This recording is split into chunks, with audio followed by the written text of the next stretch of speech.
सुन ले तू ससुरे के हाल दीदी बहिनी, सुन ले तू ससुरे के हाल दीदी बहिनी। पहिले पहिले जब आइली गवनवा, पहिले पहिले जब आइली गवनवा, सासु मोरे आरती उतार दीदी बहिनी, सासु मोरे आरती उतार दीदी बहिनी।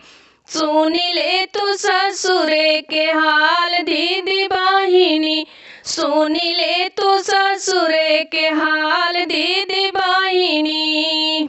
दूसरी बार जब आइली ससुरवा, दूसरी बार जब आइली ससुरवा, सासु मोरे लगही सुतावे दीदी बहिनी, सासु मोरे लगही सुतावे दीदी बहिनी। सुन ले तू ससुरे के हाल दीदी बहिनी, सुन ले तू ससुरे के हाल दीदी बहिनी। तीसरी बार जब आइली ससुरवा, तीसरी बार जब आइली ससुरवा, सासु मोरे झोटवा उखार दीदी बहिनी, सासु मोरे झोटवा उखार दीदी बहिनी। सुन ले तू ससुरे के हाल दीदी बहिनी, सुन ले तू ससुरे के हाल दीदी बहिनी।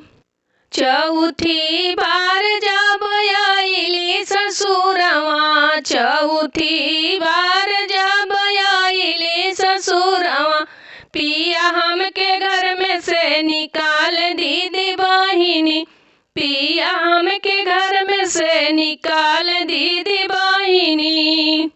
मम्मी के प्यार छोटे पापा के दुलरवा, मम्मी के प्यार छोटे पापा के दुलरवा, कुल आदर भइल बेकार दीदी बहिनी, कुल आदर भइल बेकार दीदी बहिनी।